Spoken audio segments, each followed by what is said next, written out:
2, 3. Welcome to all our comrades around the world to the Socialist Sunday stream.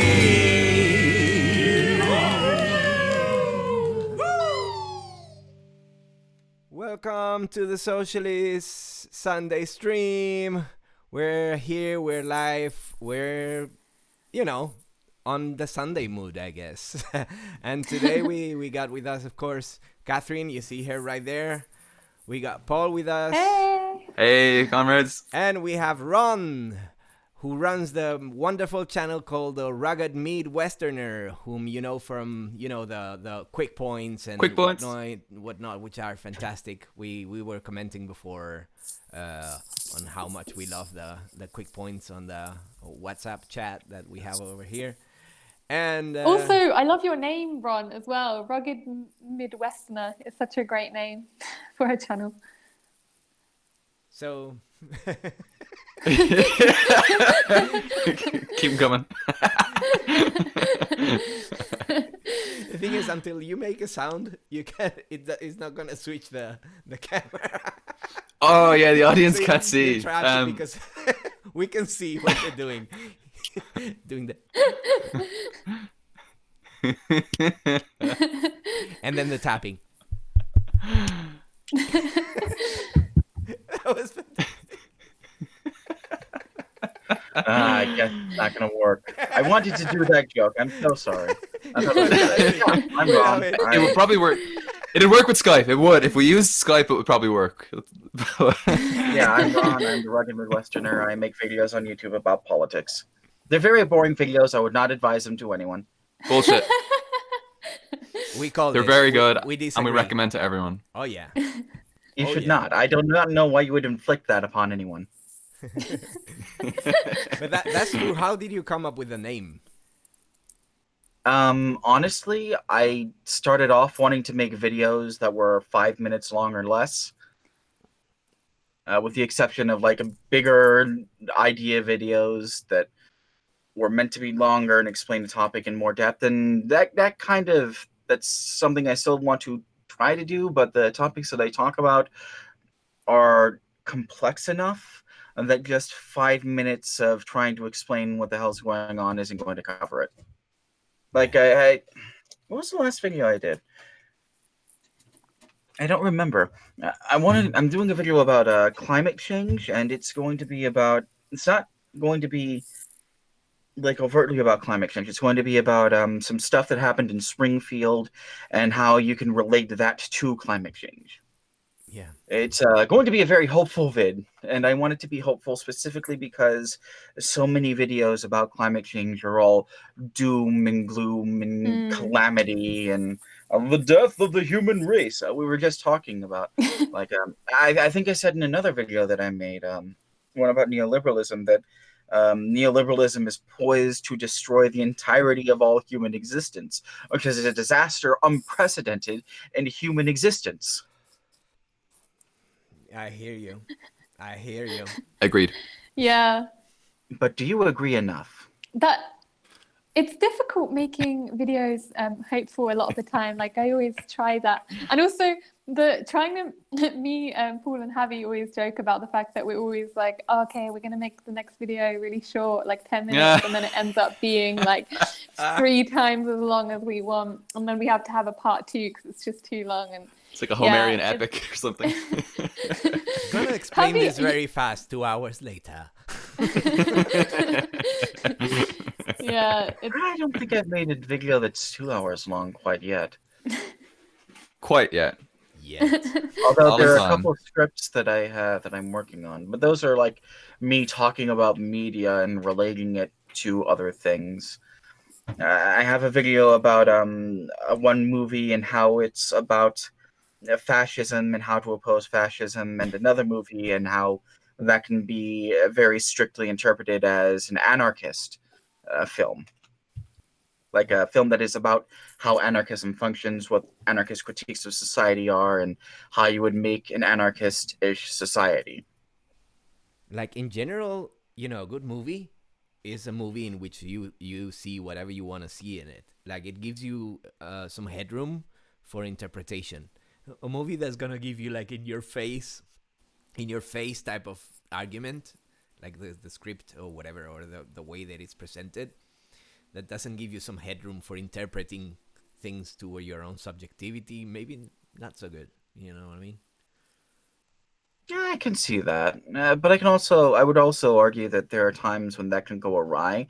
The best example of that is The Dark Knight, which a lot of people consider a good movie, specifically for what you talked about. Like, it's open to interpretation. You can argue that, no, the Joker was the good guy the whole time. But when I look at that, I consider it to be a failing of the film. Specifically because Nolan was trying to make a specific point, and he failed to make it well enough. Yeah, I was thinking more like Stalker, Andrei Tarkovsky. Okay, that I see what you mean. I haven't seen that, so I can't comment on that. No, I mean, I haven't seen The Dark Knight either. What? You haven't seen The Dark Knight? Cinematography is amazing. Heath Ledger's performance as the Joker is incredible and one of the most terrifying things ever presented in film. The rest of it is pretty much hot garbage. Yeah, popcorn stuff. It depends on your taste, you know, but... The thing is, all 3 of the Christopher Nolan Batman films are very straightforwardly apologetica for the war crimes and abuses of the Bush administration. Yeah. Like, it was necessary for Batman to surveil everyone in Gotham because the Joker was there. And what happens if the Joker does a thing? He has dogs now. What could he do with the dogs? That's really interesting. Yeah, that's really interesting. Like I'd never heard that. Yeah. I'd never heard that take before. That's really interesting. Yeah, I mean, it's not a take. It's very that's a text of the film. No, like I saw the film when I was like fucking 12 or 13 or something like that. Like whenever it first came out, and I haven't seen it since. So I don't think I was even politically. I didn't even know what a politics was at that time. I was like, what's a politic? You know. So this is. It's really interesting to hear this. Between you and me, I knew what a politics was when I was 12. Look at you! I wish I'd. No, not lucky. Oh, not lucky. No. How did you actually come to the left? I'd be really curious to know. Oh, it was a long and arduous journey, and it started. I started really turning to the left in, I think, I want to say October of 2014. When the GOP in the Senate decided that they were not going to pass a budget to protest something that Obama did. That's the Senate under John Boehner. So this was before even Mitch McConnell. And it made me so mad because it was such a boneheaded move that I swore off of voting for the GOP ever again. Mm-hmm. And then when I said that, there were these other people who were like, well, because you have to understand, like, I was from this this is going to sound weird because it's Illinois, and I frequently refer to it as cornfield land. And I did at the time live within spitting distance of 3 cornfields, but I also lived within spitting distance of one of the biggest mines in the entire world at the time. So, like, being a Republican was more or less the only thing that I knew how to do. I thought that they were the good guys, and I was like 19 at the time. I'd been involved in politics, but I hadn't. I was at that age where what you were doing was just regurgitating what other people in your life had said. And it wasn't until other people started talking to me and they started seeking out these alternative ways of viewing things that I realized that these other things lined up much more cleanly with the goals that I had than the things that I had been told lined up with my goals. Yeah, makes sense. So in short, I educated myself. I am a political autodidact. I find that really impressive, though, if you are surrounded by Republicans and like then being able to step out of that. I think that takes a lot of strength, I think, a lot of the time. So yeah. I will choose to take that as a compliment. Thank you. Who made? I think it was Lucky Black Cat who made an awesome video about the right wing state of mind, like the little mind traps in which they fall. Like they're afraid to get out of those, and so on and so forth. You know, when you're educated in right wing, let's say psychological frame of mind, and to get out of it, it's very difficult because it's kind of scary. It becomes kind of scary to get out of that frame of mind. But I guess we all have. I've seen that video yet. I need to go watch it. It's fantastic. It's check it out. Check it out. Lucky Black Cat. I'm subscribed to her channel. Yeah, I just haven't. It must have come out while I was in the hospital. I think I remember seeing it pop up in like a notification on my phone, but I couldn't watch videos because the reception on the internet reception on my phone was really, really bad. Yeah. And well, it was a good one. There's like a lot of fake cocaine and of course a bike wheel falling into the head.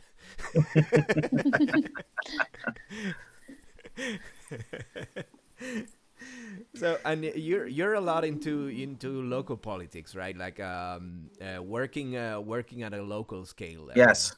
Figuring out how do you come around to it? How do you work it out? Well.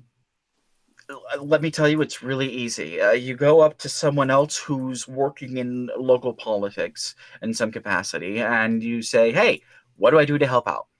Mm-hmm. It's that simple. Yeah. Anyone can get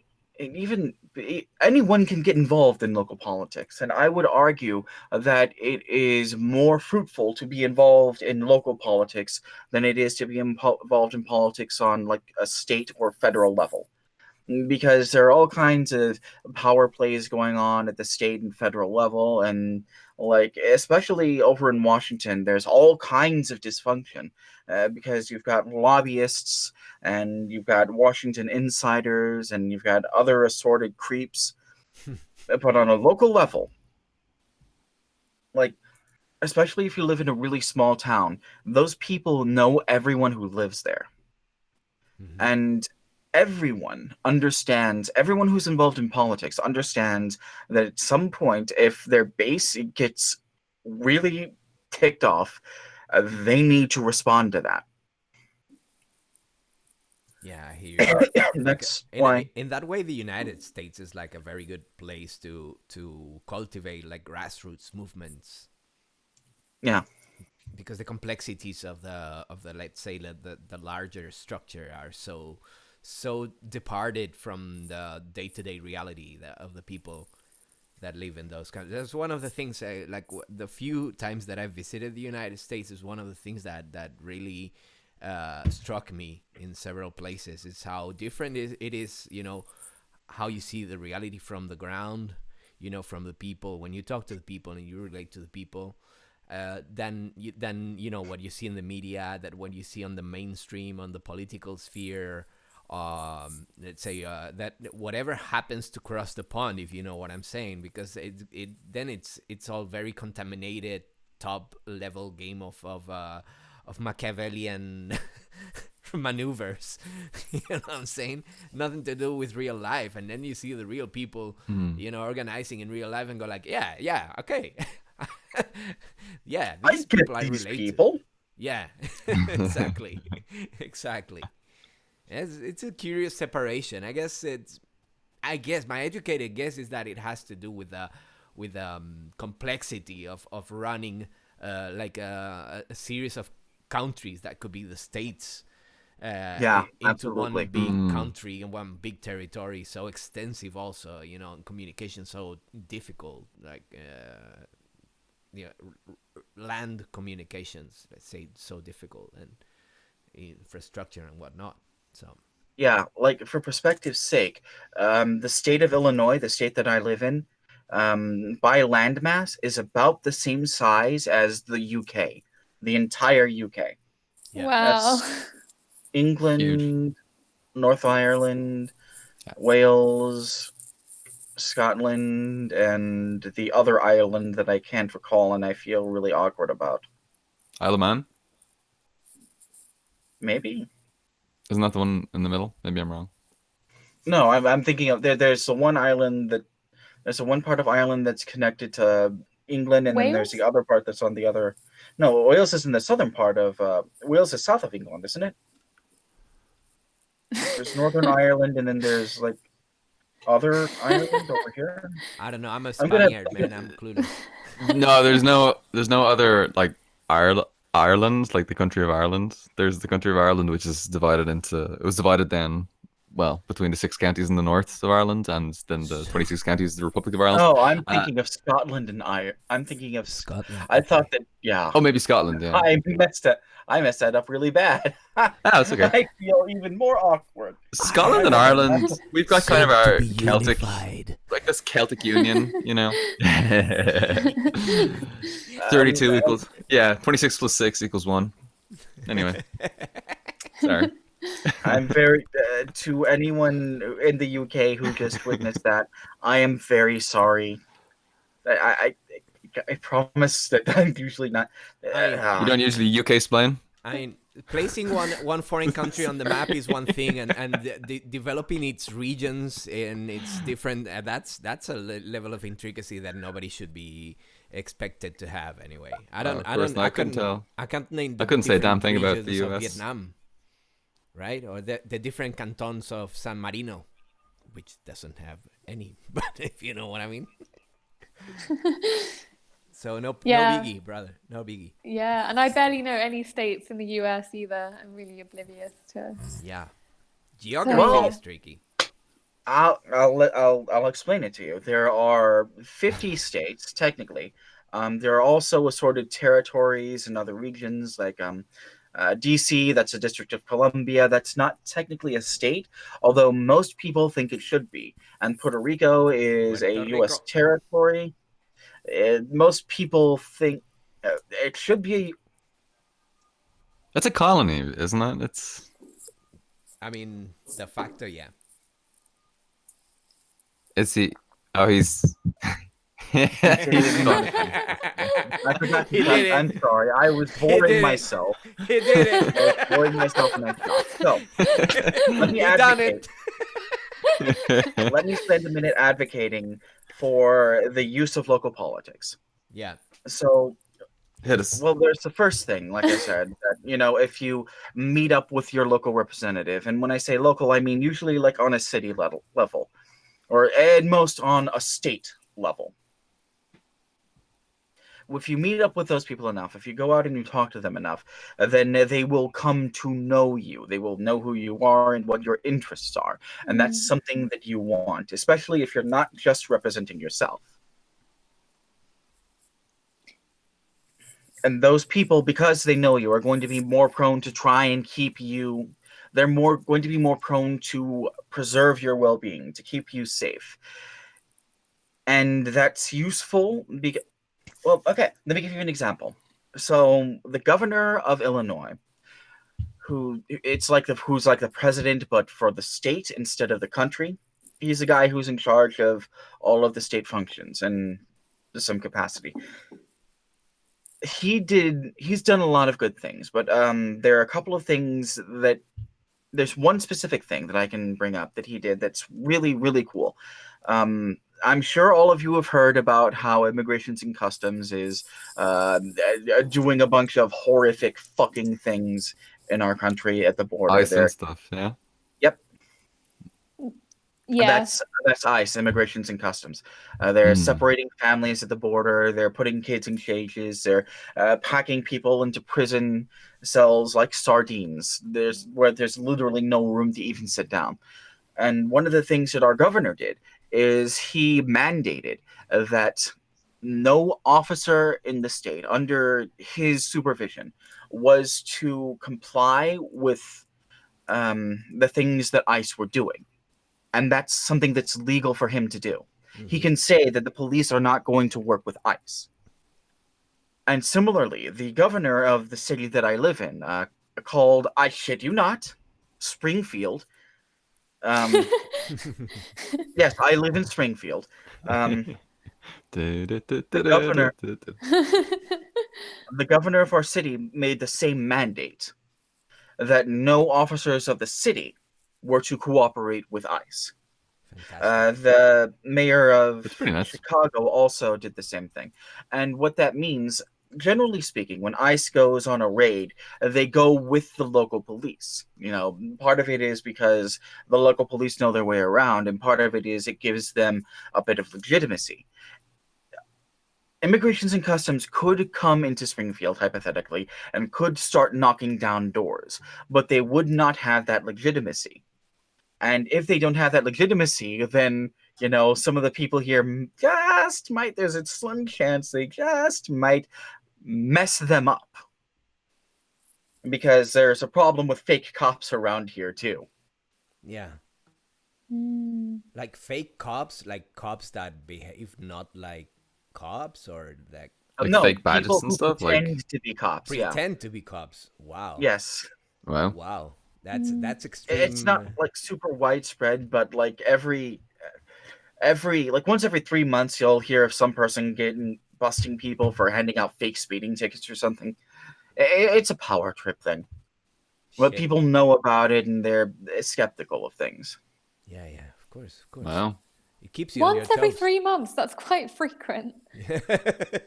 True. Yeah. Damn. Yeah, that's a lot of people, though. Yeah. And what kind of local politics do you get involved in at the moment? Oh, what am I involved in now? If it's all right to say.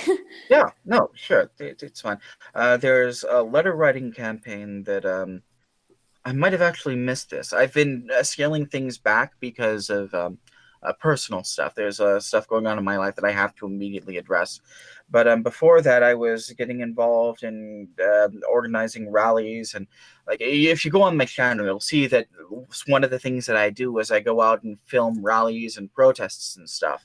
Yeah. Just because I think it's important to preserve those things for posterity. A friend of mine, a woman named Shatria, told me that she wished there was more footage of people giving speeches back during the Civil Rights era. And that's when a light bulb went off in my head. Hey, I have a camera.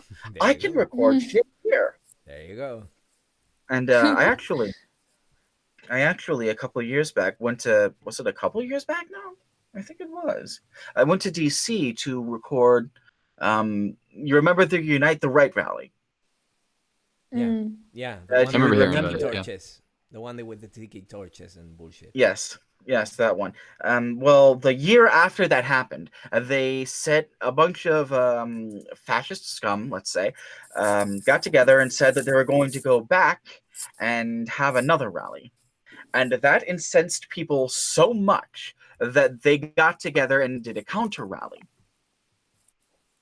And I recorded one of those counter rallies. There were multiple counter rallies.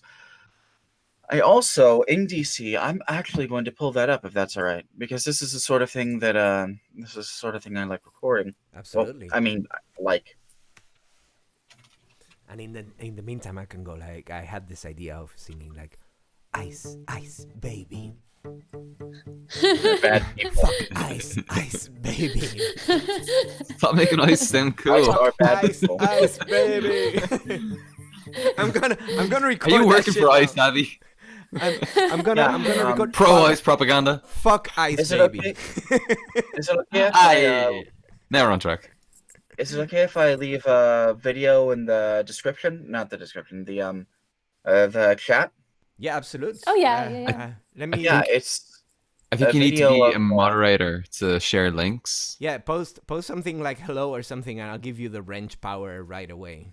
I'll give you the wrench power. The power Jesus, of that the sounds wrench. like some sort of... Okay, I'm not gonna... That sounds there. so I fucked up. tried to think. Yeah. Oh wait, it's not just me who thought that. Okay. Yeah, that sounded really Alrighty. creepy. So this is a video. Thanks, Kathrin. I'm not the only perf here. Oh, chinga la migra would be perfect. Let me practice this. You got the wrench now. I saw that, and I posted the link. And it's a video of the police in D.C. cattling protesters that were there to confront the assorted neo-Nazis and fascists, of which less than 40, I'm to understand, showed up. Like, I was there in the front of the line for like half an hour. They had us separated in different partitions, and there was a line of cops on police horses. I kid you not just police horses. Between us and the place where the fascists were supposed to be, and I had a pair of binoculars, actually this pair of binoculars, and I was looking for the people we were protesting, and I couldn't find them.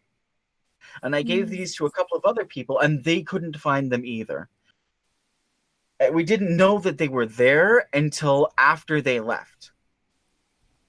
It's like the far right in the Irish elections, where they got less than 1% of the vote, and they're so fucking insignificant. You love to see it. You love to see it. But yeah. Hey, I think Derek in the chat gave me the idea to perfect this song. It could be like...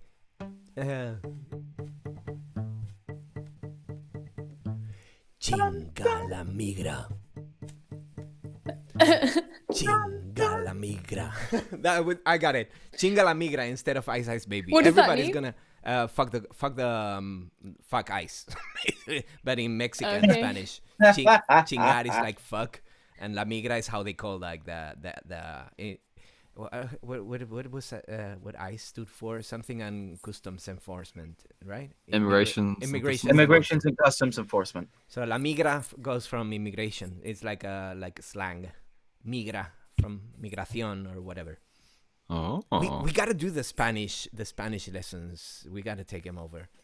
I hope you get some. Yeah, I want to learn Spanish. Yeah. I really hope you get Spanish. some free time, and we can do it while streaming on Twitch. Sorry about the sidetrack. well, that's what people came here for. ADHD. But yeah, getting involved in local politics can keep you and your community more safe by putting people in power who will want to protect you and your community. That's what Governor Pritzker did. That's what Mayor Langfielder did, and Mayor Lightfoot up in Chicago. Yeah, because the beat cop type wouldn't risk to mistreat you because they're gonna see you like every day. So that depends on what part of the country that you live in. That's true. In a city like Springfield, we actually passed an ordinance that made it so that anyone who works for the city has to live in the city. So that is uniquely true of Springfield. I can say that, and I helped get that passed actually. Me and a couple of organizations that I work with helped get that passed. So that's something you can do. We also very recently got I think I was talking about this too. There's a coal fire plant. Springfield actually, another way that it's unique is there's a coal fire plant, and the city of Springfield owns that coal fire plant, but it's falling a little bit into disrepair. And what people pressured the city council to do was to shut down operations for most of it, because it was running in...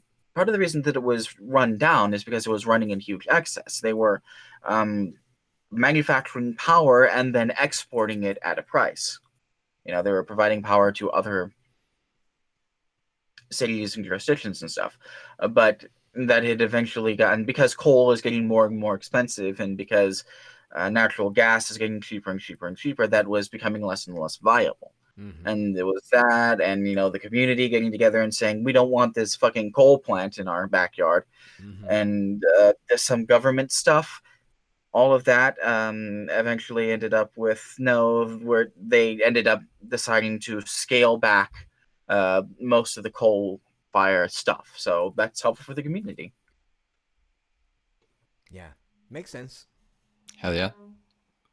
Yeah, it's great to hear people talking about these things, and I'm so glad to hear more people on left wing YouTube talking about getting out and getting involved in local politics and actively communicating the positive effects of doing so. Like, you've given some tangible, real examples there, Ron, of the differences that you've made, and that's really key to driving this home. Because like, what are we doing here? What are we doing here in these spaces if we're not trying to make actual real world change happen? I mean, I don't think anyone here is really interested in just saying, "Oh, hey, what's going on in BreadTube today?" But unfortunately, I think a lot of people do get caught up in a sort of an abstract online world that isn't really in touch with the real material needs of people on the ground. And so it's really encouraging to hear people like you talking about the differences and the importance of getting out and making those changes. And I hope that other people will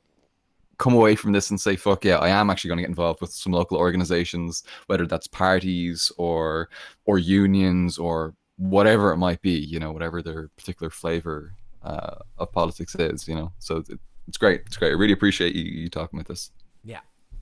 Well, I appreciate someone letting me talk about it. Also, now I have the song "Ice Ice Baby" stuck in my head, so if I don't in my head, that's what it's to. Sorry about that. Damn catchy songs. Well, at least it's a not so bad one. At least it's a good song. Under Pressure. It's a pretty good one. Very catchy. Also, No, I think that's what it is. It's Under Pressure that I have stuck in my head. I don't think I've ever heard "Ice Ice Baby" all the way through. Yeah, fuck that guy. It's just so annoying. Also, I think it's really powerful as well to, if for some people getting involved in politics might not be possible or that enjoyable, or they don't have the time and stuff like that. But just doing things like in the last place that I lived, we would just get like a table, like a pull-up table in the middle of the street, and then like put up a sign and like have made some food, and I just hand out food to homeless people or anyone that needed some food to eat. And just talking to people and connecting with different people. And then they would also be talking to each other, the people that came to eat from there. And those people would come up and be like, oh, what is this? Why are you doing this? What organization are you with? And we would just say, well, we're just like a socialist group, and we think that food, like everyone should have the right to food or whatever, something like that. That's great. And even things like that had such I have to go check on something. Just give me a second. I have to go check on something real quick. No worries. Oh yeah, sure. But yeah. Please continue. Do you want? I'm sorry. That was fantastic. Yeah, please. Keep going. Yeah, it's really cool. Oh yeah. And then so basically I think it's hard to say really the impact of stuff like that, because you don't a lot of the time you don't end up speaking to the people that came up there, but it was definitely like sparking seeds in a lot of people. I mean, the intention was just to give food. It wasn't like we had an ulterior motive of radicalizing people that came along, but definitely I think things like that. It's also just really rewarding and meaningful to spend like a day doing something like that, and connecting with different people, and also feeling like you're helping in some way, I guess. But so it doesn't have to even be something super complicated or organizing like a really big rally, just like cooking a pot of food and bringing a table outside. I know that in some places it's illegal to do that, so maybe like check the rules. But it doesn't have to be food. I guess it can be anything really, or getting involved in a food kitchen or donation box or anything like that as well. Yeah. I mean, that's great. What the Black Panther Party had going on, all those good food banks and stuff, and they were really involved with the community, and they got a lot of support. Amazing. That's praxis. That's what praxis looked like, and that was the strongest part of Black Panther, and everybody knows, you know, So good, yeah. mostly us in foreign countries outside of the U.S. what we know the Black Panther, what we knew the Black Panthers most, you know, what the image, the mental image that we have of the Black Panthers is these guys in the leather jackets, you know, marching with the rifles. And it's like, yeah, well, no, but that was like this tiny part, and the rest was like the food banks and whatnot, you know. Yeah. I mean, I Community feel service. compelled to mention that the walking around with rifles was actually entirely justified because the police was brutalizing those communities in LA back in the day. Hell yeah, it was. Totally. I'm Yeah. You know, but you know how it looks like when you put it out of context, and you know how the media is. Yeah, You know how they. I lie do about it. know. Right, So, right. yeah, True it's story. been- True story. Can I regale you with a true story? Go for it. Please. Back in 2017, I want to say 2016 or 2017, we had this gigantic rally. Here in Springfield, if you're really lucky, you can get maybe 250 people to any given rally if there's good weather, if it's on a good day. This rally, it was a union rally. They were protesting the then governor, Bruce Rauner, who was just a tremendous piece of shit. He didn't pass a budget for 3 years. He explicitly wanted to destroy the unions. And we got this gigantic rally together with 10,000 people. 10,000 people came to the city of Springfield to talk shit on Bruce Rauner. And then it got 30 seconds of coverage. 30 seconds of coverage on the mainstream press. Yep. Yeah. Yeah, well, the mainstream press doesn't want to talk about that stuff because it's not convenient to them. It's like, recently wasn't there like the largest ever workers' protest or workers' strike or something like that in India or something like that? There's just like millions and millions and millions of people just like having these full-on general strikes all over the world. Yeah, and we're not like you never hear about that in Western media. It's well, I mean, it's not bizarre at all for anyone who understands these systems. Like, but but it is like it's really shocking. The radical wave at the moment. Yeah. There's something else that I wanted to mention because, there are places in this country where I agree with the spirit of giving food to people who don't have food, but there are places in this country where that is very dangerous. There's a man who's been arrested like a dozen times in Florida just for giving food out to the homeless. It's absurd. Wow. Yeah, the most absurd charges ever. I mean, whoever wrote that law, they need to get the wall. On Minecraft. The Minecraft gulag. Yeah. Yeah, that's so like, criminalized kindness for fuck's that sake. Minecraft wall with some of the rocks in some of the cubes in Minecraft have like little bullet holes that are like totally fake, but it's like that place I used to work at, this cafe. And at the end of the day, we'd have loads of food left over. And I used to be like, oh, can I either take this home for myself or like give it to some homeless people? But we weren't allowed to eat it or like give it to homeless people. It's the policy throughout. This is like a massive chain. And it's their policy that you just have to, the manager has to see you throw it directly into the bin before you leave because, I don't know, maybe they can get like sued if someone gets sick from the food or something like that. But it wasn't out of date. It was still okay to buy. It's just a way because they didn't want it to like impede their profit margins. And it's so cheaper to throw it away than it is to give it away for free. Yeah. It's the most ridiculous fucking thing. There was a woman I know who worked at a battered women's shelter. And she noticed the same thing at like a McDonald's. They were throwing away a lot of their breakfast food, right? And she asked them, hey, is there any way like I could get some of this or like buy it at a reduced price? I want to stress she offered to buy it at a reduced price. Was trying to haggle, I guess. And they said no. And she came back the next day, try and talk to them again. And they had started throwing bleach on this food that they were throwing out to make sure that she couldn't get it out of the dumpster. Pieces of shit. I would make them drink that bleach. I would make them drink the bleach. No, these were just people who were doing. These were people who had who had jobs and are under a lot of stress. You don't give shit to people who are working for a living. Yeah, You give shit not to the people workers. who are Whoever making gave the decisions. order, whoever had that a great idea. Let's throw some bleach on it, motherfucker.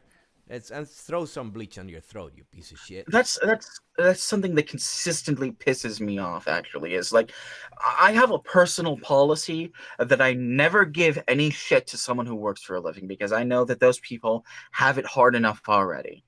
And I see people just lashing out at anyone who they possibly can, and I get why that happens. Like, everyone is under a lot of stress. Everyone has to live in this blighted capitalist hellscape, right? Yeah. But you don't make that better by lashing out at anyone who slights you the wrong way. You make that better. You make that better by building people up, by building up communities. There are people that are trying to do that, but it's really, really hard. Yeah, I hear it you. is. Yeah. Sometimes it's good to count on your local church if the if the church is nice enough. Definitely not on the what are the name of those motherfuckers? The Not in Ireland. Not the Catholic Church? No, the Catholic Church in Ireland is pretty fucking. Yeah. As an institution, it's pretty fucked. Yeah, Catholic priests are a lot into children. Let's say. Not in a good way. A little bit too close. Yeah. Too close to the kids. I got so mad at that I actually stopped working with several organizations specifically because they were taking money from the Catholic Church, and I didn't want to do that. But it's like it's a moral thing. These people are so morally bankrupt at this point that I can't abide them. The thing is, those motherfuckers, they have like the spaces that you can use, to do like free food, like food banks and stuff for homeless. And the cops are not going to bother you there. So... Yeah, typically, especially in the U.S., the cops do not break into churches because that opens an entirely different can of worms. Yep. Churches are kind of, depending on where they are, and depending on the branch of the church, they're more or less their own little tiny sovereign nations. Yeah. So, if you're local... if your local church is cool enough, you go there like picking up your nose, but doing the right thing, using their sacred grounds, quote unquote, because air quotes is kind of my thing, and using their sacred grounds to avoid the cops and the bullshit. If your state has like those silly laws that prohibit you from feeding those who need food. So that would be a good idea, I guess. People do that all the time. Yeah, if possible. So yeah, here. I don't know. There has to be ways around to work around those problems. And the thing is, when working local, every case is different, right? In general, there are cases are different in every place you have to go because the needs are different in every kind of region. Someone who lives in Arizona is going to have different material needs than someone who lives in Alaska. But generally, you want to elect people who are sympathetic to what your needs are. And that's another reason that local politics is very important, because like you have lobbyists, right? Lobbyists have taken over Washington entirely wholesale. That's where all the dysfunction is coming from. There's so much money changing hands in Washington at any given time that like it will blow your mind. Yeah. Yeah. But on more local levels, it gets harder for the lobbyists to have the same effect. Like if you're in Washington, that's like, and that's the political version of sacred ground. No one's gonna fuck with you if you're in Washington. No one's gonna fuck with a politician who's standing in Washington, because that's where the politics gets done. But if you're here on your home turf, if you're in front of your representatives, then they'll fuck with you. Yeah. And I know that because I've fucked with a couple of my Washington representatives. I actually went to my representative in Congress is a shitheel named Rodney Davis. You made a video about that one, right? I did. Yeah, Yes, I remember that one. I made a couple different videos featuring him. Yeah. I actually recorded an entire town hall that he did, Yeah, where that's he the one I spewed remember. lies and also white nationalist propaganda. I didn't realize this until afterwards, but he was spouting he was talking about how we have too many immigrants in this country. It was makes me so mad. But odds are very good that he's going to be voted out in November. Yes. So yes, congratulations, preemptive congratulations to Betsy Dirksen Lundgren. Uh, I hope you do well in the I hope you do well in Washington. But yeah, if you don't have a place like Washington, which people who are in Chicago, people who are from Chicago, or people who are from East St. Louis, they would come to Springfield to do political stuff. So they'd have to go over there to face the people who voted for them. But the more local you get, the less far away people are able to go from you. So that means that you can confront those people more often. And that means that they're less likely to do things that are harmful to you if you go and confront them about it, if you make them know that there are things that you need. Yeah. And it doesn't even need to be big things. Like, my grandma would constantly pester one of her representatives about her lawn. I think it was. She got someone, I think it was a cop, to mow her lawn for like 3 years. Until I was old enough to do it. Until I was old enough to do it at like 12. Damn, a cop mowing a lawn. That's a beautiful thing. I mean, yeah, that's service to the community, and not all cops are bastards. Not there are people that genuinely want to. Hot take. Okay, the system is bad. That one was. But we're also talking 15 years ago. It wasn't quite as bad. Yeah. Mm. He was giving it to those grass blades. He was oppressing the grass. Just kidding. Yeah, No, we yeah. imported it from Africa. I think everything that you said is so important, though, because I think as leftists in general, so many of us are so fall victim to saying, well, it's like we've got to dismantle the system, we've got to have a revolution or nothing at all. So often it's just like all or nothing, and then we end up not doing anything. We end up feeling hopeless and apathetic and not getting involved in anything. And then we normally end up disengaging, or a lot of the time we end up disengaging from movements because we feel like, oh, well, there's no hope. So what's the point? I'll just go and enjoy my life and not bother anymore and stuff like that. But getting involved in local politics and local communities and things like that can be such a good way to keep motivation to keep fighting, I guess. And also just to be actually doing something other than purely talking about the system needs to be brought down, which obviously is important. But if that's all that's being said, but no actual action is happening towards that, then I don't know. It's a recipe for like not really changing anything in practice. So yeah, you can just end up having like fucking book clubs, political parties that are just fucking book clubs where they're just sitting around like massaging each other's egos and saying, yes, you have the most correct theory in the world. Yes, yes, yes. And then like you're not actually doing anything. That's something else. I have some maybe contentious ideas about that, and specifically about like purity testing and how it relates to political vanguardism, and how I'm not a big fan of that either of those things necessarily. And at the end of the day, you need as many people involved in politics as you can get, and it's contentious and like.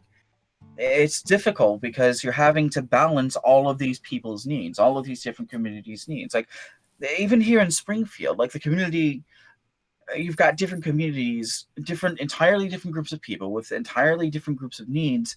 Like from the east side, from where I live on Vinegar Hill, over by the Capitol. And there are a couple of other regions over by U of I, for example. All those people have different needs and different goals for themselves and their communities. And it's really hard to balance those things. I just came up with this, like absolutely possible. Yeah, like purity testing kind of only works on Twitter.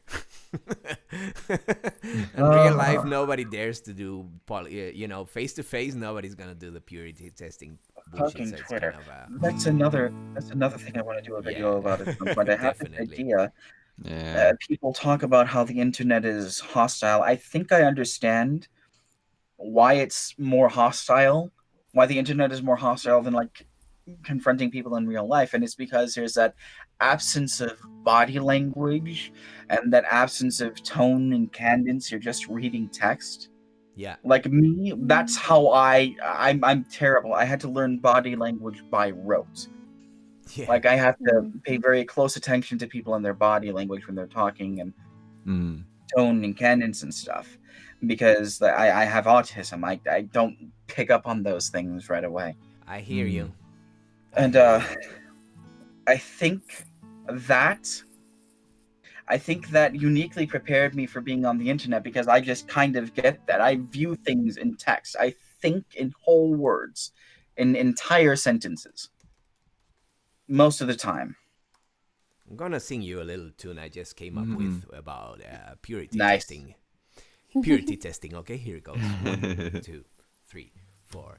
Intellectual jerk off, intellectual jerk, intellectual jerk off, intellectual jerk. Yeah, that was it.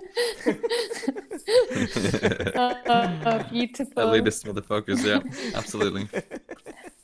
I just wanted to answer, Geshtin had a question about people, how can those of us with social anxiety, mental illness do in real life activism? And I don't really have like a set answer. I guess it completely depends on the person and the situation. But one thing that I thought was really cool that's happening in Edinburgh, and I think throughout Germany and other places, is they've some people have set up this like online food sharing type of like Facebook group. And basically, anyone who has any food that they're going to throw away, or it doesn't just have to be food, it can be like any items that would otherwise go in the trash. You can say, I have this item in this area. If anyone wants to come and take it, they can come and pick it up. I guess it works better in cities where everything's kind of smaller and closer together. But it means that so much, tons and tons of food and items that would otherwise be wasted could be given to other people. And I think I don't know, a lot of people might say that's not exactly anti-capitalist or whatever, but I think it's, again, sparking these seeds of the fact that giving things for free, for nothing in return, and sharing and not wasting and spreading this kind of message, and also building like more stronger connections and friendships between people as more and more people meet each other in person from picking these things up and those kind of things. And I think that there are, like, it doesn't just have to be things like that, but I think that these kind of using social media through those kind of ways and not having to actually go out in public, something like that could be helpful. I don't know, do you guys have other suggestions for things if you have mental illness or social anxiety about doing things in real life? I don't know. For one thing, what we could do, it's on real life spaces, be more welcoming of people with social anxiety. Yeah. Like reach out a little bit more. We tend to go like, hey, I'm out and about and doing the thing, and we're doing the important thing. It's like all these people who come to the meeting once, sit there on the corner, and nobody talks to them, and then they leave when the meeting is over. And that's a good point. You gotta grab him and give him a hug. I know, because I'm one of those motherfuckers. So yeah, I've been there many times. Yeah, so it's like, it's a really good one. You see someone awkward in the corner in your space, being awkward, reach out. It doesn't hurt. Go over and say, hey, how are you? So people should be doing that. The most Irish answer in the world: alcohol. Just go out. That's generally how I saw that, because I fucking do. I struggle with a bit of stress and anxiety as well from time to time, and it is often tough getting out and just going to like marches and protests and demonstrations and all those things, and or even like union stuff or making stands. like my heart's like I can feel like my heart fucking palpitating whenever I'm involved in these things, and it's really fucking tough, you know. I mean, yeah, you need to figure out your own coping mechanisms around your own individual sort of stress and anxiety, and you know, are you a person who responds well to, I don't know, meditation, mindfulness? Maybe you're someone who responds well to exercise. Maybe you are a person who responds better to some sort of medicine or something like that, you know. I don't think there's one specific way of dealing with stress and anxiety related to political activism. That's different to dealing with stress and anxiety with regard to any other part of life, you know? So like the way you would deal with stress and anxiety for going to a job interview, for example, or some other potentially, or even a date or something like that, which might cause a little bit of stress and anxiety, you know? How do you deal with that, you know? So, and that really depends on the person and the stressors. And so I don't think any of us here are, you know, mental health professionals. It's very difficult to give, you know. Yeah. Well, I don't know. Maybe one of you is a mental health professional that I'm not aware of. But yeah. Worst answer ever. Alcohol, I suppose, is the one takeaway. So I can't advocate for alcohol solely on the basis that I personally am a very angry drunk. I have one drunk story. It's my culture. Just the one. Just the one. I got blackout drunk one time, and I, according to my dad, full on picked this guy up and threw him through a wall. That's the only story I have about being drunk. Damn. What I can suggest, that's kind of badass. Yeah, I'm a pretty strong guy. Give us a flex. Sure. The beach is that way. But something that I can suggest, something that I've heard other people who have to deal with social anxiety, something that they did that worked for them but might not work for everyone, is these people are always looking for places to have meetings or meetups and you know, to get together and make plans. And if you want to be involved and you have bad anxiety, and that anxiety is about leaving the house, maybe say, oh, hey, I want to get involved, but like, can we do it at my house at some point? I'd like to do that. And then maybe, I don't know, from that point you can step off. Oh, hey, we're going to do it here later. Oh, hey, I enjoyed that. Maybe I'll try to come over. I don't know. I've never had to deal with social anxiety. I'm a very confrontational person in real life. Like, I'll yell at people a lot if they're being jerks in real life. If I'm a little bit too confrontational, honestly. I mean, don't be a jerk in the first place, right?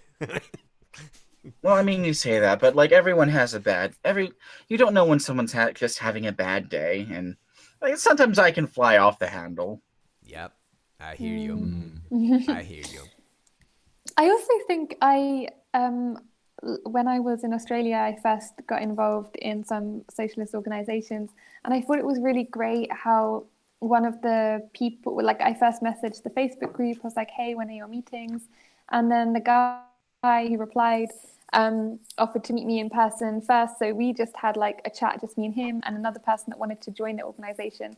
And it was really good to first be able to meet someone just on a like one-to-one basis, or just in like a really small group, and really can be able to connect well with one of the people in that organization. And then when it came to actually going to the bigger meetings and stuff, you already knew someone, it was less nerve-wracking, and I felt like I had connected well with him, so it made the whole thing more enjoyable. And I think that would be such a good strategy for so many different groups to implement. With often, like you said, you first turn up to these places, you don't know anyone, no one speaks to you because everyone's speaking to their own friends already, and just assume, I don't know, either that you're like, I don't know, people just don't really talk to you, and then so you end up like never really going again if you don't have the confidence or like desire to go up to people and try and make friends on the spot. So it would be so good if we could do more things like that to make these places like easier to join, and especially as even if you do turn up for the first time and it is a big group and people are friendly, it's hard to really get to know people in those kind of bigger group settings, which is why that kind of one-to-one thing can be so useful. I've tried to implement that more in groups that I've been involved in since then, and it's worked really, really well. So that's one suggestion. But these are mainly, I guess, these are more suggestions for how the group can change. And I guess for the person who's having to deal with this, it's like unless that's stuff that you can suggest to the groups that you're meeting, you could ask for it, maybe ask for a mentor or like some sort of like a buddy system or something like that.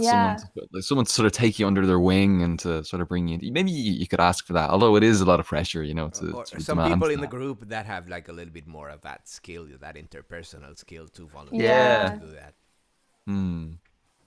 And reach out very softly, very gently, very nicely, and with a smile, and for everybody in general to be like more welcoming in their own way, Everybody has their own way to be more welcoming, and everybody knows how to be more welcoming, and everybody expresses it in their own way. So do your own welcoming thing, but do not fake it either. Just do it, Because you can tell when it's fake, or some people can tell. I can't tell because I'm in my mind. Yeah. But a lot of people go like, oh, they get a cold look or something and go like, ooh, freak out, right? Very, very, very fast. And it's understandable too, right?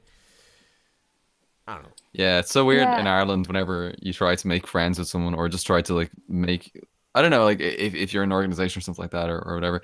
But Irish people, we don't just make friends. Like if somebody walks up to me and is like, hi, I want to be your friend or some shit like that, I'm like, who the fuck are you? Get out of here. What are you at? Like, leave me alone. What the fuck are you doing? Like, here they come. Just anyone, like, or if they come up to you like, hi, how are you? Like this kind of thing. And I'm just like, just get the fuck out of here. What are you doing? No, it's like in Ireland, what we do is we just sort of like, we exist in the same spaces for a little while. Like you'll work alongside someone and you'll never even like formally meet. You won't even like introduce yourself by name. You'll just like hear their names sort of being whispered through the grapevine, and then like your best friends after just being in the same space for a little while, but you both never acknowledge that happens, and it's the strangest thing. Irish people are so fucking weird when it comes to friendly, because there's a weird thing, like Irish people are like on the one hand we actually are quite friendly, like on a superficial sort of level where we actually will pull you in and say, hi, come on in and let's get really drunk and hey woo, but then the next day you'll never hear from us again. Like it's just sort of like one night of getting pissed, and then that's sort of it, So I have this book here that is Irish history, the Irish History for Dummies. Yes, and this book claims that the greatest strength that the Irish people have is that they are so friendly and easy to get along with. Like all kinds of people have tried to conquer and subjugate the Irish, but the Irish people are just so easygoing, so easy to get along with, that the invaders were always assimilated into the Irish culture. Oh boy. I've got some stories to tell you, friend. 800 years of oppression under British. Oh yeah, no, it's also a story of how. And the fact that I'm speaking English right now is a testament to. That too. Maybe, no. I mean, there's been a lot of revisionism historically, but it's nice to hear that. It's really nice to hear people, saying those sorts of things about us. But we're miserable bastards, really. To be clear, it also goes into great detail about the oppression of the Irish people. I've also called this book Guess Who Fucked Up the Irish? Hint, it's everybody. Yeah. And I mean historically, but there's this interesting thing. I actually have it bookmarked here. I don't think Palestinians fucked this up. We had some pretty good solidarity efforts between the two of us. Love to my Palestinian comrades. Love to our Palestinian comrades. Much love. I think this book says that whiteness was invented by people in England specifically to exclude Scottish and Irish people from politics, which is fascinating to me. I don't know how true it is, but like it says that whiteness did not exist before. It doesn't use that exact words, but it says that whiteness did not exist until after 1066. Yeah, I think what was that the term Caucasian or something like that? It was like named after the person or something like that. I can't remember exactly, but I remember hearing something to that effect. I can't now. I don't know. Here we are. They were getting a lot of Jews from the Indies and the India back then in the Africa. So that's also a good justification. I would spot like the origin of whiteness in colonization.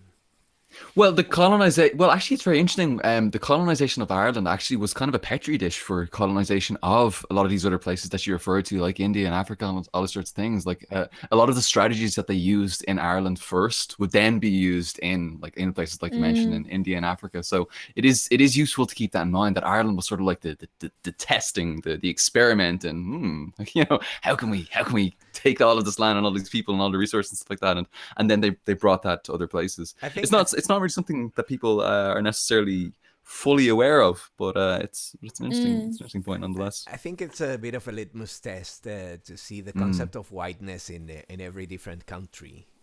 what every different country considers to be white, and usually it's their own and towards their former colonies. In Spain, so many people believe we're white. And it's such an impossible thing. Like we're not white anywhere in the world except for maybe Spain, and maybe in Latin America we're considered white. Or but bullshit, absolutely. Like we're a mixed race between the Greeks, the Celts, the Iberian, the Arabs, the sub-Saharan African people too. We got Romans, we got French, we got everybody. We're a mix of everything, like Middle Eastern people all over the. We're like like that dog, that street dog that you cannot identify the breed, but they're like the very smart and friendly. That's a Spaniard, like a mutt. Well, in Spain, people call themselves white. And it's like, yeah, sure. Yeah. Have you studied history, by the way? No. You're ignoring history, like on purpose. Yeah, I'm white. Yeah, fuck you. Right winger. Go carve a hole and dig yourself up. Yep. And but that can happen in every other country. Like Europeanship. Europe is the most mixed space, historically mixed, because everybody was coming from everywhere, and it was okay because it was like the formation of like if you could say that the Romans were defending themselves from the German colonies, and then they were mixing up, or the Gauls were defending themselves from the Romans, and it's like it was coming from everywhere. So calling any European white is a joke. Historically. I think calling people European is a joke at this stage. Like even the whole idea of a European identity, I think, is such bullshit. I mean, like what this even like the division between like Europe and Asia, Eurasia and stuff like that. I mean, it's such an artificial bullshitty concept. I mean, these countries have like nothing in common with each other. Why are we trying to forge this identity between us? And it's built around all of these imperialistic, patriarchal, and it's all of the worst fucking parts of humanity,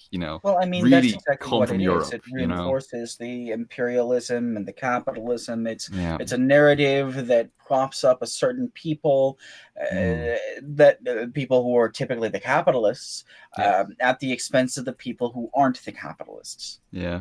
Typically. And unfortunately, like so many of us, like we buy into it. We're just like, oh yeah, I'm European, whatever. I'm going to have to contend with that just a tiny bit. It's not that people buy into it so much as it is people are taught this narrative from birth. Yeah. Like literally from the second they're born, especially like here in the US. There have been a couple of occasions where people have like talked about stuff in the US about like a very broad misinformation. No, I'm not going to shit talk anyone. There have been occasions here on YouTube. I'm not going to mention any names. I don't want to stir the pot, but there have been occasions where like very basic stuff that's taught in the U.S. that's also very much lies have been repeated in a non-malicious way, and people have had their throats jumped down by other people who are more informed, and maybe rightly so. Like, always correct misinformation if you see it. Always. I'm not against that, but also understand, especially in the US, that our schooling systems are not meant to educate, especially like kindergarten through 12th grade, the high school. They're not meant to educate as so much as they are meant to brainwash. Like, I actually talked about this a little bit in I did a video about eugenics and why it's fucking stupid. And one of the things that I don't think that I touched on enough was that, like, in my history class, we touched on World War II a little bit, and we just talked about what the Nazis believed, not why they believed it, and not why it was wrong. And I believe that that's something that's very common throughout the US. Like, I know more what the Nazis believed and why their beliefs in eugenics were wrong. Like, I think I said in the video that the Nazis were not scientists, they were fucking wizards, and they were trying to use magic to turn people into Aryan fucking supermen. Yeah. Like, any science that the Nazis did was entirely on accident. But people don't know that. Average people don't know that because it's not taught to them, because it doesn't need to be taught to them. They just need to be taught that the Nazis were the bad guys and that we kicked their ass. Mm-hmm. And Yeah. that's the sort of thing that we're taught. Like, I think that the rise in like far rightism is at least in part because no one's being taught that these ideas don't work. At least not until they get into college. Which is why people from college are typically much more left wing. Yeah.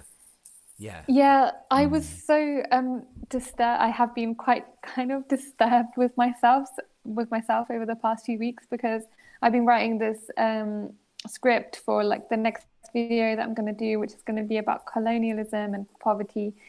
And I couldn't believe how little I knew about the history of English colonization. And I did history at advanced level at school, and I've studied international politics for 5-6 years now at university. And yeah, I had such little, not like never have I actually been formally taught this in school or university about any of the colonization that we did. And anything that we were taught was about World War II and how we were the heroes in World War II, or how we, I don't know, like, or we taught about Stalin and how bad he was, etc. He killed like, 1,000 it's ridiculous. gazillion And people with the left side of his mustache. I mean, in fairness,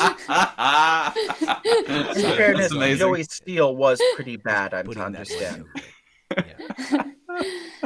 Keep going, sorry. I was putting this amazing. joke in a minute, but keep going. but yeah, it's really like horrifying. I was just horrified that like I still hadn't.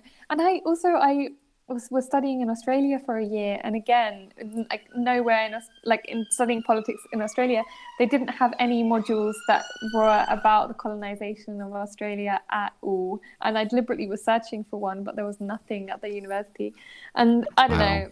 I just think it's like, if I were to ask my friends about colonization, what they knew, I bet that barely any of us would really have a clue.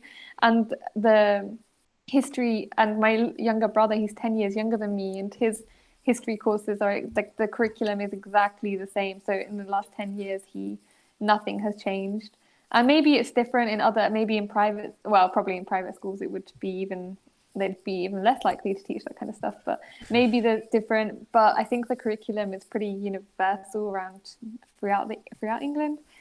So yeah, That's so messed up. It's unbelievable. Yeah. Yeah, I remember this reminds me of this one time. So like a friend and I were like in a bar when maybe I was like 19, 20 or something like that, and we were talking to these this group of women. They were teachers and like the teachers, and this she was from let me see Birmingham. There was this young woman from Birmingham. She was probably like early to mid 20s, and she told me she was like a teacher, and then she'd after talking about how she was a teacher and how she's making a difference, helping these kids and so on and so forth, she just goes, so like, what's the story? Or she didn't say those words exactly, but she goes, is our queen like your queen, or do you like have a different queen? And I was like, wait, wait, well, where's the punchline? I think I know this one. I think I know this one. The Queen of England is the Queen of England, Northern Ireland, and Canada. There's only one queen. There's only one queen, and it's she is the dancing queen, young and sweet. Only the only legitimate queen right there. Yeah, definitely. I mean, that's kind of beautiful. Yeah. So, sorry, bad joke. No, it was amazing. But it's exactly what you're talking about. It's people like these are educators, and they're not aware. They're not aware of like just like the basics, the very basics. Like we don't have a queen, and isn't. Well, anyway. Sorry, I'm coming with another parenthesis. Educators. Sorry. And we're always taught as well that the Industrial Revolution came about because we were just so much more innovative and had we were so much more harder working, and that was the reason that we were able to progress in our Industrial Revolution, which is absolute bullshit. It was based off of like colonization and like importing all the cotton and like other resources and the money that we gained from like slave labor, etc. It's pretty disgusting. Yeah.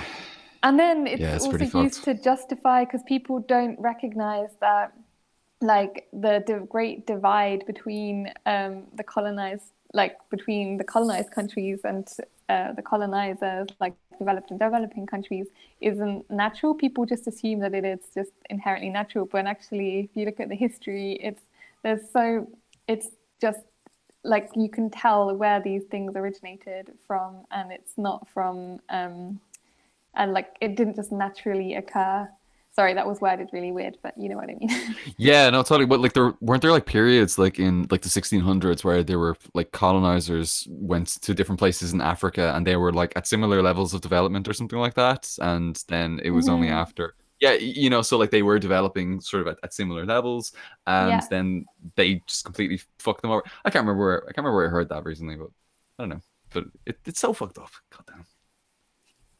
Yeah. I mean, history, in a way, history is like it's like a lot. Like our world has been like through a lot of stuff, so you need to pick something up.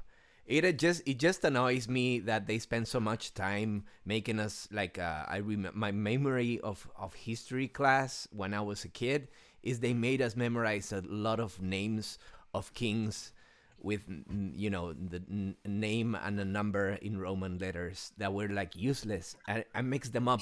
I couldn't care anything at all. So what I did is making up that they were evil and they were fucked up, and what we needed was a communist revolution when I was a kid. I didn't know shit about it.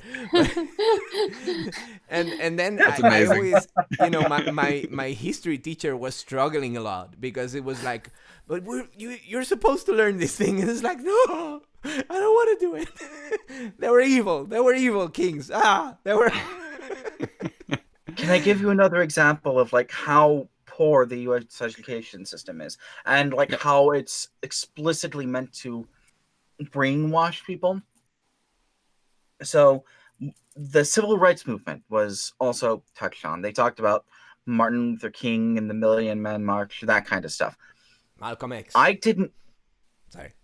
No, they didn't talk about Malcolm X. Oh, of course. I didn't know about Malcolm X until I was in my 20s. And I didn't know that the civil rights movement had shocking amounts of violence inflicted upon them until I literally met someone who participated in the Million Man March and told me about that.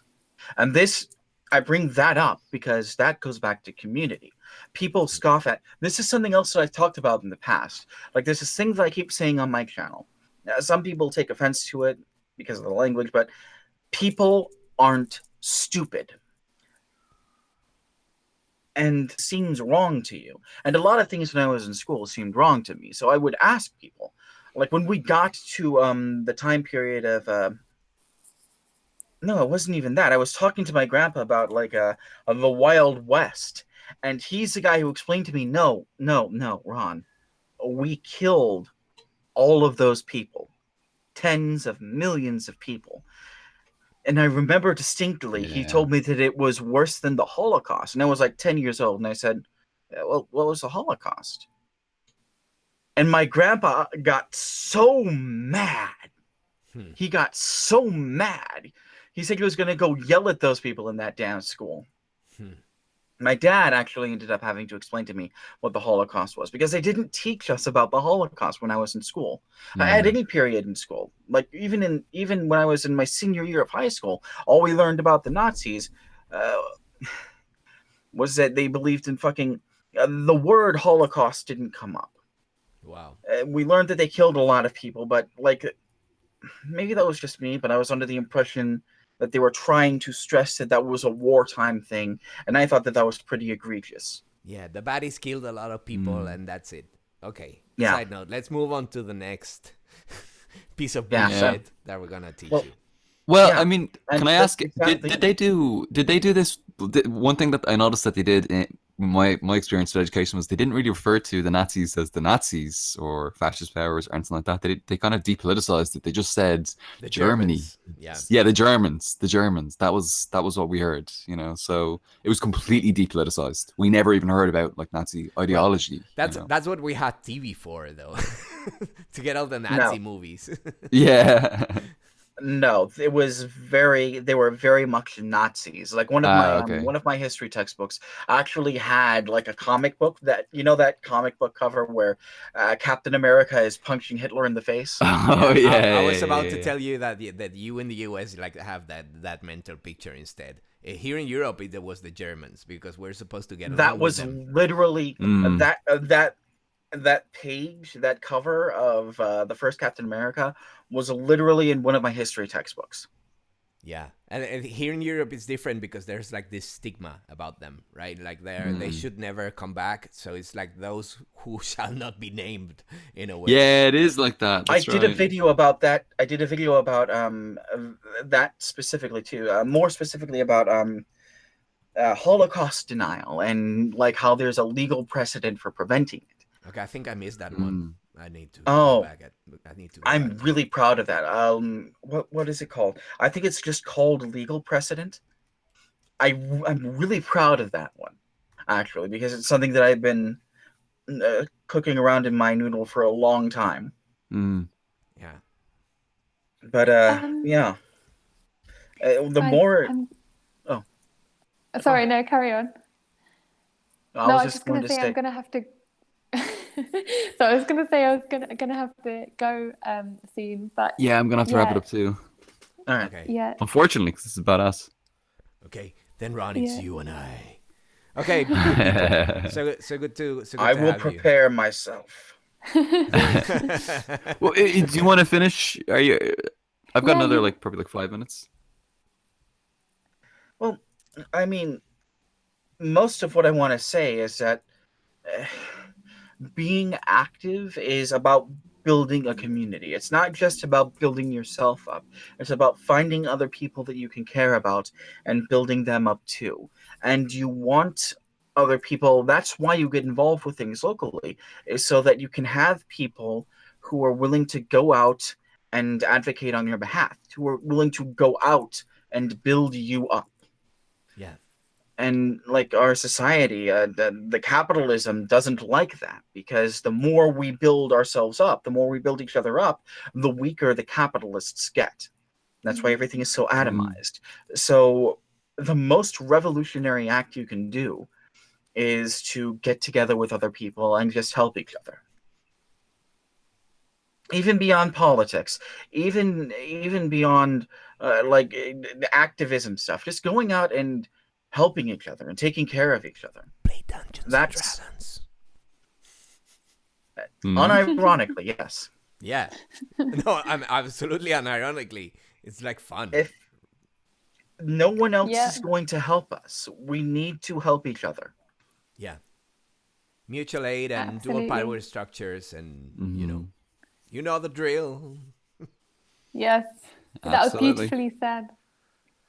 So, Kathrin, if you 100%. gotta go, it saddens me, but it is. It also makes me happy that you go on and move on with your stuff that you have to do. So, talk later. Mwah, mwah, mwah, Bye. mwah. Hugs. I'm gonna head off to bye, gang. Lots of love. Paul, Ron, great querido. talking to you. Mwah, mwah, mwah, mwah, mwah, mwah. I'm glad I Mwah! could. Kisses. Many I kisses. Thanks for felt like I joining did us, something. Ron. Yeah. I'm Thank I'm you, happy to everyone, join. for listening. If you ever need anyone to talk about politics in the U.S., just call me up if I'm around. I will explain everything to you in a needless and unnecessary needless length. Politics is my gigs. I can explain. If you want me to rant for 6 hours about the election results, I will rant for 8 hours at a time about any given election results. Okay. Careful what you promise. We might take you up on that. I'm gonna Thank compensate you. here for the self-deprecating and say, people in the chat, show some love to Ron, because Ron is awesome. Just saying. Agreed. 100% agreed. Are they self-deprecating me in the chat? No, Is the you chat are. talking shit about me?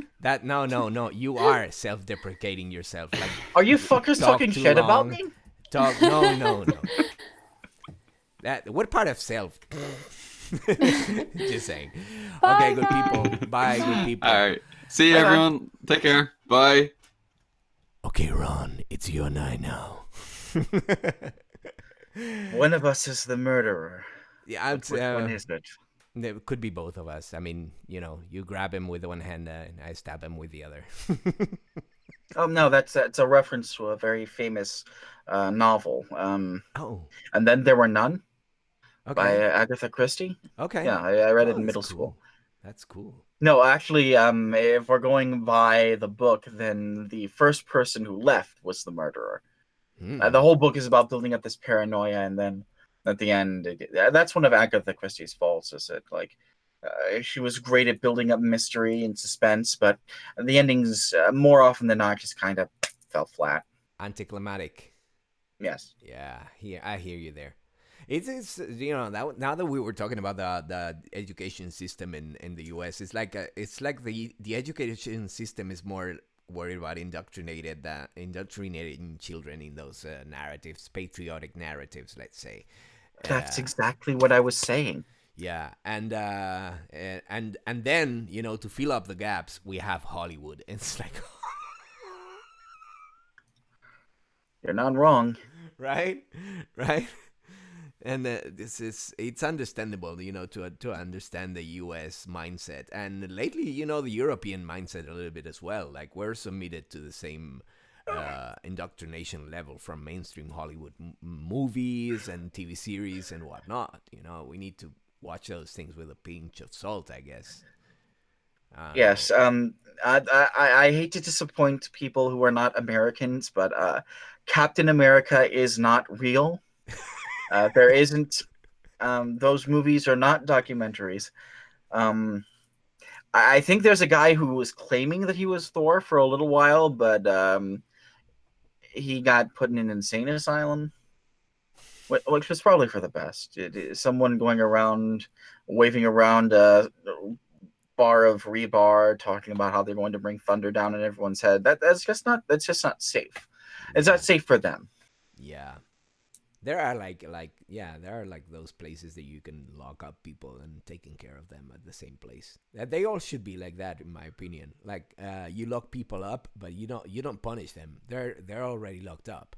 So, do them nice things and have like therapists taking care of them. I feel like I changed the topic, and I apologize for that. But yes, the education systems, the public education systems, at least, explicitly serve the purpose of indoctrination. Yeah. Are we still live? Yeah, we're still live. Okay, then it's you and I. I just need to know about whether or not to shit talk people. I'm not going to shit talk anyone on the left publicly, but no shit talking. No shiitake mushrooms either. I will not. that were put there by decades of indoctrination and specific education. And people seem to think that those things are like willful beliefs that people hold. Yeah.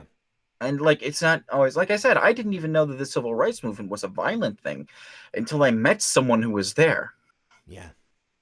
They didn't bring that up. Probably because they didn't want people to think, oh, it's bad enough we lost Vietnam, we lost the Second Civil War too, and they didn't even fire a shot at us. Oh no. And like, make no mistake, the civil rights movement was a war. Yeah. There was a war that happened. It's just that there was only one side fighting, and that side lost. Yeah. Well, I mean, physically doing combat. And I guess even that's not really true either.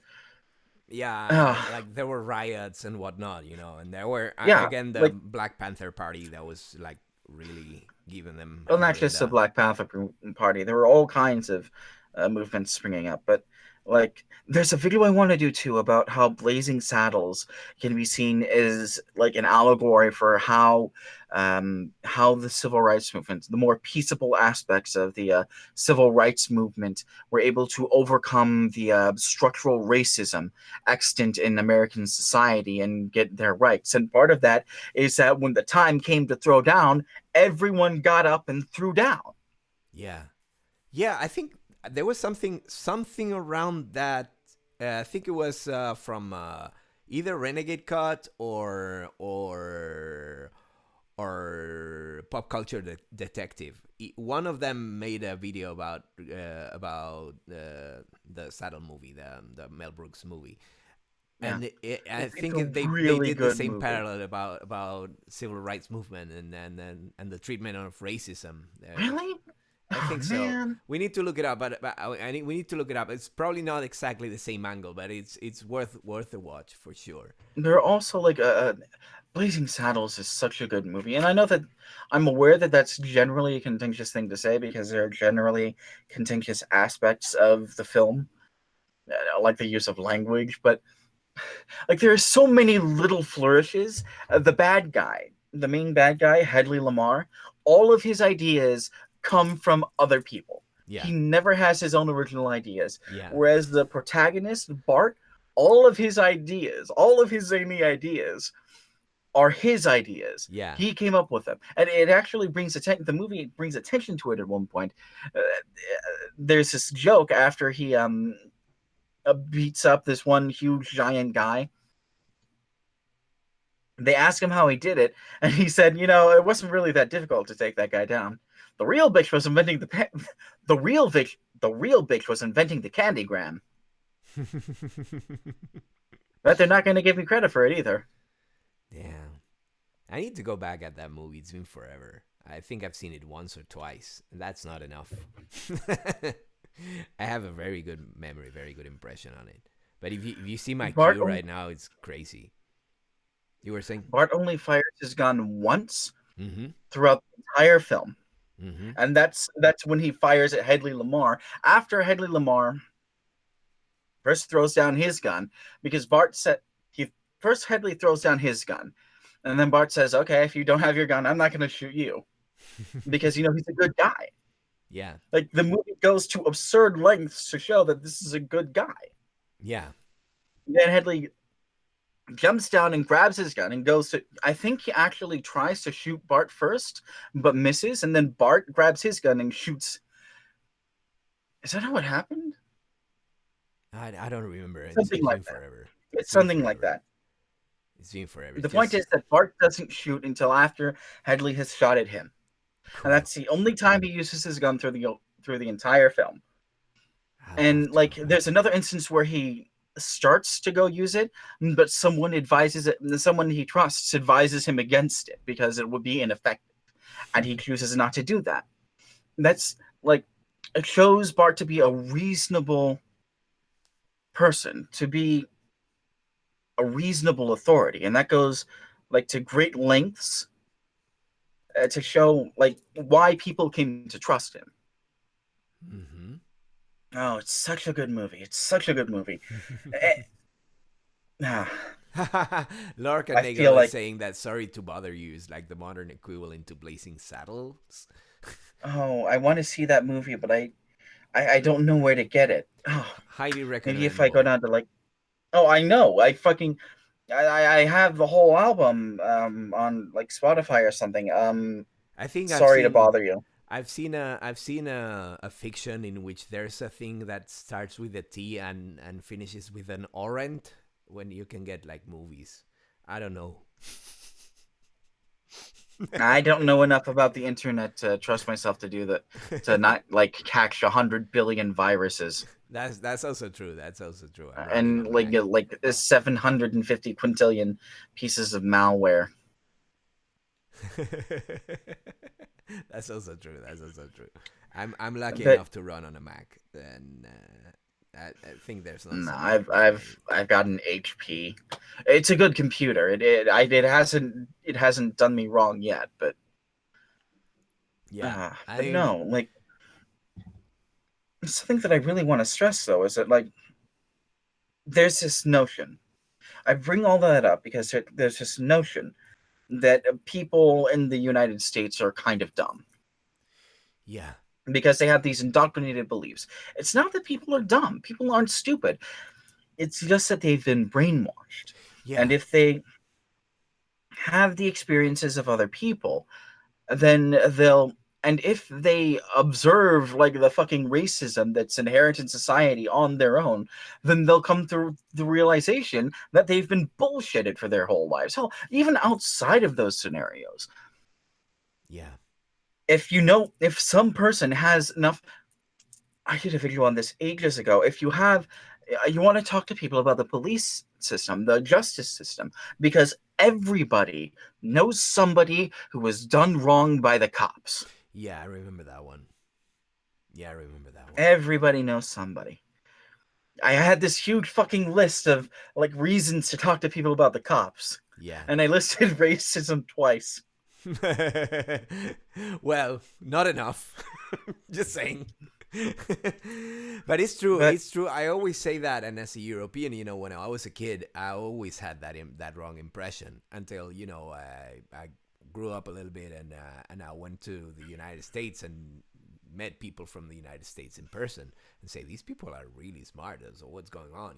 I went in depth and I can confirm what you just said. Like the you guys are subjected to the highest tech, let's say to the latest trends of functional propaganda from the system. It's like whatever they dump on you, they test on you, and then they dump it on us later on. It's like I the latest repression I tactic. apologize. No worries, you have nothing to apologize. You're my impression, like in a nutshell, to put it like in a tweet. I would say like the people from the United States are like the best people you can find with the worst government or system right above them.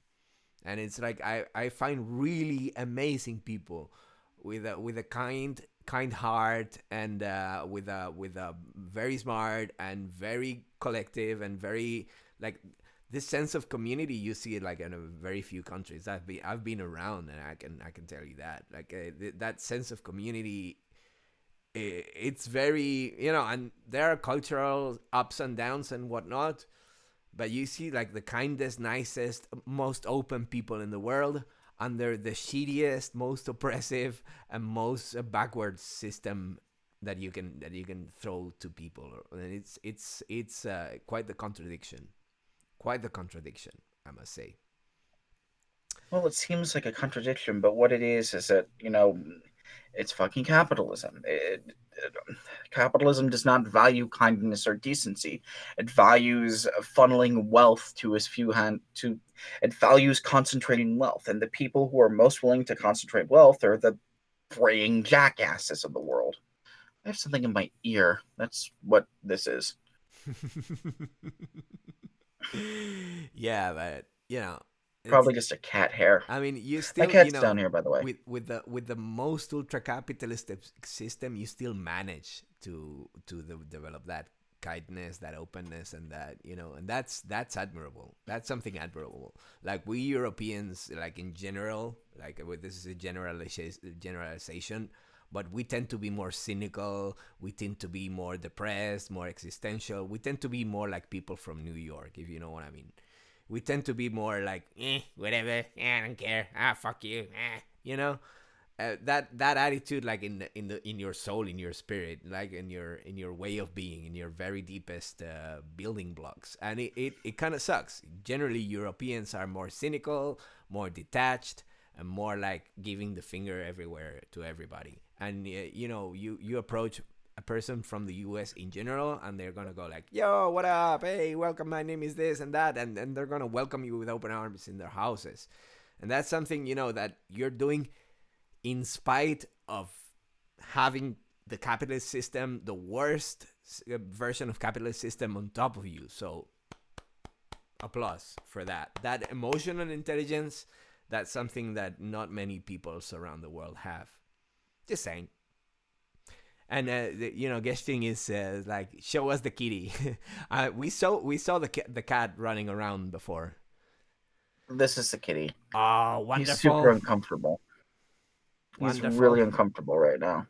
He doesn't like being held like that. Oh, so you just let him. Is it Yeah. Well, he's a boy. Doesn't matter really. Like, but yeah. His name's Switchy. He's a. No, his name's Switch. I call him Switchy. He's just chill. Cool. He usually just sits down here or up here or over here or over there and over there by his food and water dish.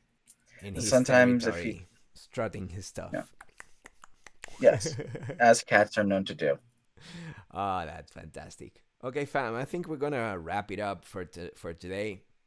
So okay. Thank you so much, Ron. We're gonna do a. Thanks for having me on. It's so good to chat with you always. It's like, feels very like, having for some reason it's like, connecting with a good friend. I don't know you at all, which is so weird. I would choose to take that as a compliment. Yeah, absolutely. It's meant to be, and it's absolutely, what it is. So it's fantastic. I love hanging out with you, man. Truly. Which, by the way, you're running with some personal issues right now, medical bill related. That because the insurance system in the United States, as many of you know, if not all of you know, it's a piece of shit. It's absolute garbage. And those greedy bastards are screwing up most of the people that live in the United States.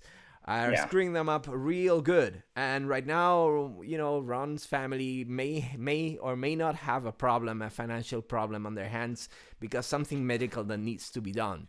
So if you can throw some money at Ron's coffee, do you have like coffee and and I have a coffee account. I don't have like a Patreon or anything. I prefer coffee because I feel like Patreon and having like monthly payments is a little bit more stressful for people. It's a little bit more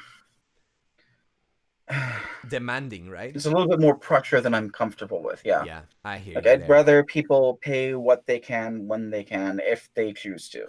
I hear you there. I try to throw people like some stuff as I do. Like you can download songs and I can try and give them some little extra every now and then. But I hear you there completely because, it's like I'm taking money from these people every month. And it's not much money, but yeah, I hear you there.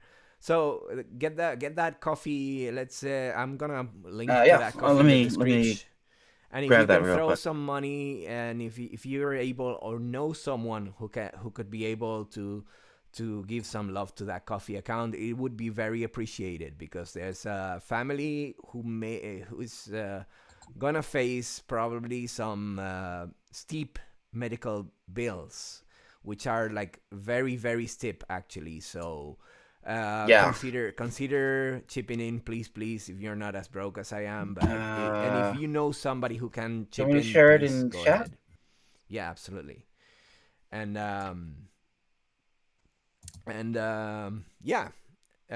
is there anything else you wanna talk about before we wrap it up? with probably Solidarity No, Forever? I just want to stress that no, we've the people. You've got to take care of your community. If you don't take care of your community, then you won't have one. I hear And you. not having communities is how we got to where we are now. Yeah, there's this thing that they say, think global, act local. Yeah. And it makes like a lot of sense if you think about it deep enough. So think global, act local. So glad that Bernie Sanders is killing it, but He's killing it. killing it in the primaries. But It wasn't 10 minutes after the Nevada caucus is finished. They knew that he won. That's man, I was so happy. it's like AJ says, he's the guy we want to overthrow. Hopefully, so there is hope. It is nice. Take it with a pinch of salt. Advice from a European, cynical European. It's cool. May it happen. Fantastic. Go for it. But take into account that he may not be able to do as much as we'd like him to do as a president of the United States of America. Well, even then, it's not so much about him doing things as it is about like getting other people out of power. Bernie is good, but more important is getting Trump out of power. Yeah. And Mayo Pete and the other rich guy, the Bloomberg bullshit, and all the other evil motherfuckers Bloomberg. who are running, who are trying me and my sister spent half an hour figuring out how to rationalize how much money Michael Bloomberg has. The thing that we came up with is that Michael Bloomberg, if you put all of his money in just a cash deposit, the most ineffective way of making money, he would make $2,000 a minute. Wow. I think it was a minute. That's quite the what do you call it? Well, that's quite the that's quite the catch, right? That's a lot of stealing. That's a that's a lot of stealing from working. That's people. Some highway robbery right there, yeah. Oh yeah, they're stealing a lot from a lot of workers. So there you go. Fuck Bloomberg. Fuck the billionaires in the world. Fuck them really good. Fuck them really good. As Hugo Chavez would say, expropiese. Or don't fuck them because they don't deserve the pleasure. They don't deserve the pressure. Just expropriate. Expropiese. Not pressure, pleasure. Yeah, pleasure. Yeah, so true. They don't have. You don't need to sparkle their prostate as much as you need to expropriate their excessive bullshit accounts. So, and remember, solidarity forever. Thank you so much, Ron, for coming. You rock. Happy to come. Solidarity forever. Solidarity forever. Solidarity forever. Because the union makes us strong. Thank you all. Thank you all for coming. Thank you so much. Have a good one. Stay fantastic. Stay leftists. Take care of yourselves.